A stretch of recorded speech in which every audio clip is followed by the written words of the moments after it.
Good evening and welcome. Tonight, I'm here with Jeffery McGowen, candidate for Harris County Constable of Precinct 4. And thank you for joining us for this week's edition of 4 Questions with Jeff. Hello, everybody. And once again, thank you for joining me for 4 Questions with Jeff. We're going to do some updates today and a little bit more. One thing about the fact that we are, have this work at home and stay safe situation right now. We know that things are changing. But over the last 5 weeks, I have done this, coming to you every Tuesday at 7:30, just letting people know, not campaign stuff. I'm not really concerned about that right now. We have a little less than 6 months to go before that. Those things will take care of itself. But, there's a lot going on with people in the community. So what I want to make sure is that we remember some of those things that we covered over the last 5 weeks, and then we'll cover some other things as well. I am going to tell you once again that I love working with the community. I love being out there with you, but it's just not safe to do so right now. So we're going to go ahead and get started with the 4 questions. Remember this. Don't forget that you can ask questions now. You can put your questions into the feed. We'll see those live, and we'll answer those questions, as many as we can.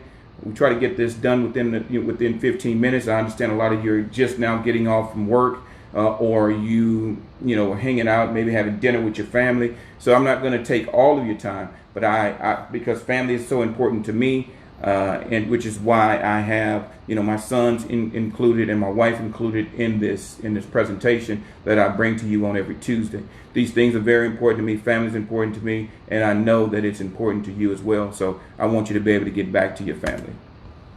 All right, first question we have you noticed any changes in the number of COVID-19 cases? There is a slight uptick here and there in different areas of the county and or the state and the country for that matter.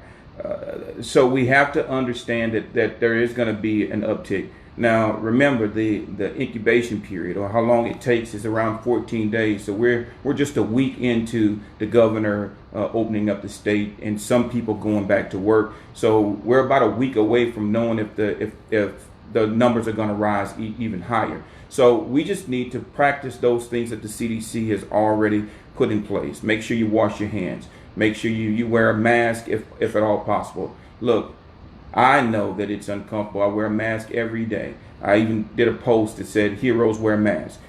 It's not about somebody making you wear a mask. I do it because I don't want to bring home anything to my 3 sons and my wife, because I am an essential employee. I'm an essential worker. I have to go out there on a daily basis and work. So I want to make sure I'm not bringing home anything to them. I make sure I wash my hands for 20 seconds. And if I'm not able to wash my hands, that I use hand sanitizer. And I just don't go to busy places. I'm not ready to get out there and go to restaurants. I'm not ready to go to ball games, even though I'm a season ticket holder for the Houston Texans.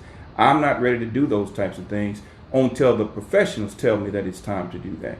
And that is the CDC or health officials for Harris County. When they tell us it's time for us to do those things, that's when I'm ready to do it. All right, what can we do about the number of traffic accidents in Precinct 4 and around the county? Look, we're out of practice. A lot of people are at home and they're not driving their cars. The first thing I'm going to tell you is slow down. It's not going to take you a long time to get to work. It used to take me an hour and a half to get to work. Now it takes me less than 40 minutes. Just slow down. What is the hurry? You're going to get to where you need to go. So that's the main thing, slow down. And then be courteous. You need to drive defensively. Of course, no drinking and driving, those types of things. And be aware of your surroundings.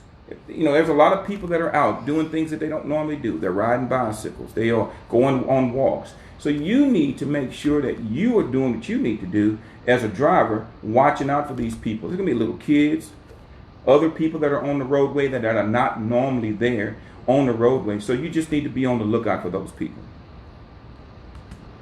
All right, what is the role of the constable of Precinct 4? Look, I get this question all the time, and I'm going to answer it again. What is the role of the constable? The role of the constable is the same of any law enforcement agency in the state of Texas or in the country, for that matter. It's their job here in Texas and in Harris County is to enforce state and local laws. The other thing that they do is that they work with the JP court, so they could be the bailiff of a justice of the peace. They can also are responsible for doing civil writs and things of that nature. And what a civil writ is just what it says. It's basically you going if you are filing for divorce or you're being evicted from your home or your apartment or whatever the case may be. Then the constable's responsibility, that's their main responsibility, is to make sure that they get out and they serve those writs and let people know that that they're being evicted from their home or their place of business or whatever the case may be. That's the main goal. But here in Harris County, we're a little bit different because the 8 constables, they all have some semblance of a contract deputy program, which means that a community, a mud district, a homeowners association, the school district, they may pay extra money for these constables to have their deputies ride in their communities to give them an added layer of security. So it's a contract deputy program. There's over 250 deputies, communities that Harris County Precinct 4 is responsible for, with the 500 plus deputies that are assigned to Precinct 4. I think that that is an added benefit to the citizens, and I wouldn't change anything about that except I would make sure that the deputies are more responsive to the community, making sure that they are trained in community-oriented policing, and they're trained in crime prevention and working with the community, knowing how to make the community safer. All right, what advice can you give to the citizens who are returning to work after being home for so long? You know, I think the main thing is to just practice patience. We all have to be patient. The main thing right now is that, you know, you've been at home with your family and you've been itching to go back to work and those types of things. Well, everyone's not so gung-ho and happy to be going back to work. A lot of people are nervous about that, about actually having to go back to work. There's some anxiety. So you have to respect the fact that not everybody is agreeing with going back to work. But they have to go back to work because they're not going to get paid unemployment if they refuse to return to work. So there's those types of stresses and issues that we have to deal with. Now, I will tell you this, that there are some people that are pretty special. Of course, there are nurses, our doctors, and those types of people. I would be remiss if I didn't thank them for what they do. But you know what? You don't have to be rude to someone that's working at a restaurant. You don't have to be rude to someone that's working at a grocery store. They are getting paid close to minimum wage as whatever it can take for the business to run, but they have to go to work, and they're out there for you. So I'm just asking that everyone just be patient with everybody. There's going to be long lines. There are going to be mistakes with your order. There's going to be all kind of issues and things like that. But we just need to practice patience and being courteous to one another. Because guess what? Coronavirus, COVID-19, guess what I found out about that? We're all equal. It doesn't matter who you are. It will knock us all out if we're not practicing what we need to practice. And that is social distancing or physical distancing, checking on our loved ones, making sure we're washing our hands, covering our coughs, and those types of things. It's very important. Okay? So that was 4 questions with Jeff. I'm gonna stick around for a little while before I shut the 4 questions with Jeff down. And if you have questions, don't forget to ask those questions.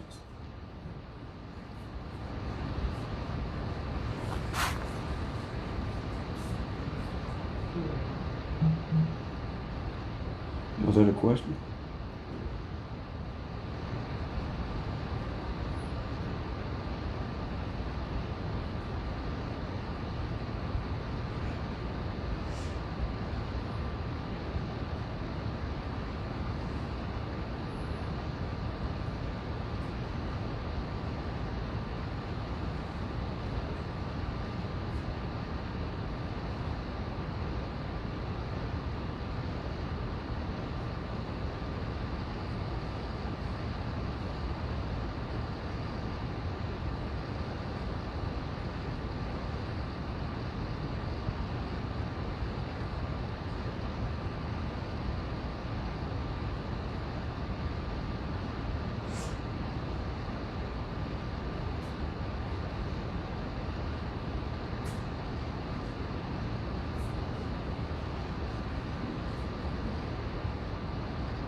And I want to thank all of you that actually shared the post as well. I really appreciate that. Like one of those first responders that's out there, Latricia Harrison, who's a classmate of mine and actually a nurse practitioner out there. She's on the front lines. I want to thank her for being out there and actually posting for me as well and sharing my posts.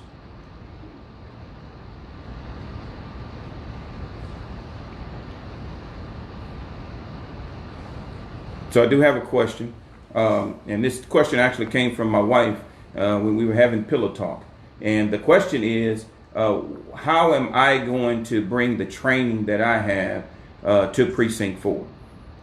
So, as many of you may or may not know, that my passion is in working with the community and has been for the past 25 years of my 28-year career.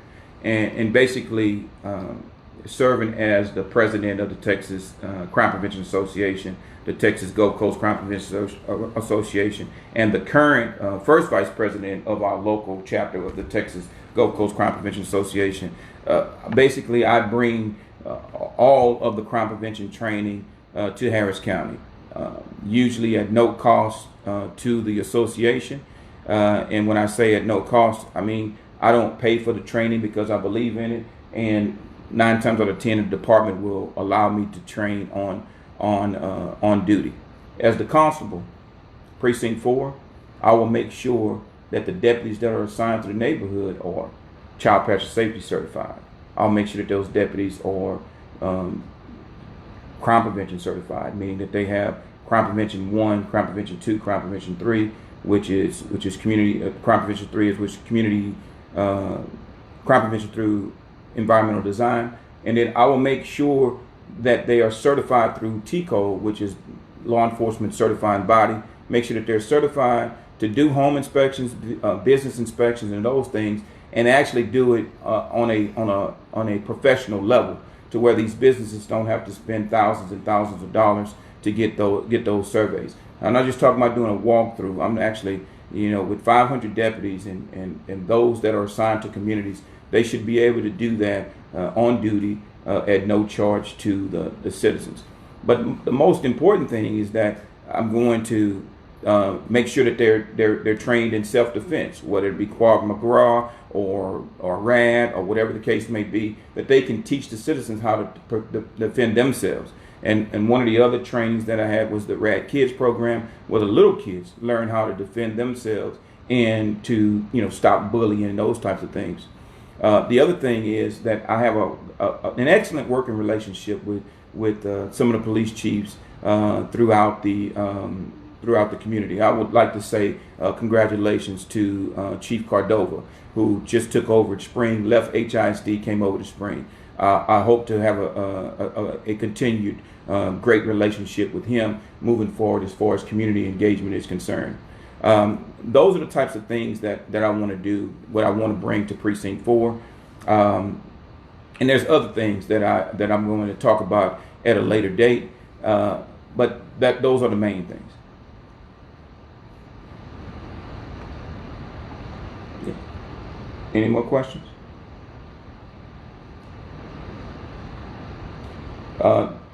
This question came from Kirk Gibby. Kirk Gibby is a longtime supporter, him and his wife Ann, and he wanted to know, how can he have access to my videos? Jason and I are going to work tonight to get those videos uploaded onto my YouTube channel, and I will put out a link to my YouTube channel on the Facebook page, both personal and my campaign page, and so we'll try to get that done between tonight and tomorrow. We'll work on uploading those videos onto our YouTube channel.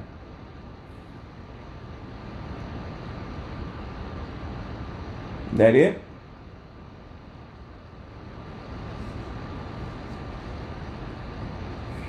Well, thank you once again for joining me with 4 Questions with Jeff. Don't think that this is the only time that you can ask me questions. I do have the Facebook page, but I also have a website at www.vote the number 4jeff.com, and you can click on that and you can volunteer. You can ask questions. You can send me emails, those types of things. Any concerns that you have in the community, I'll be glad to take care of you. So this has been 4 Questions with Jeff. Thank you for joining me, and we look forward to seeing you on next Tuesday at 7:30. And hey, invite a friend. Thank you.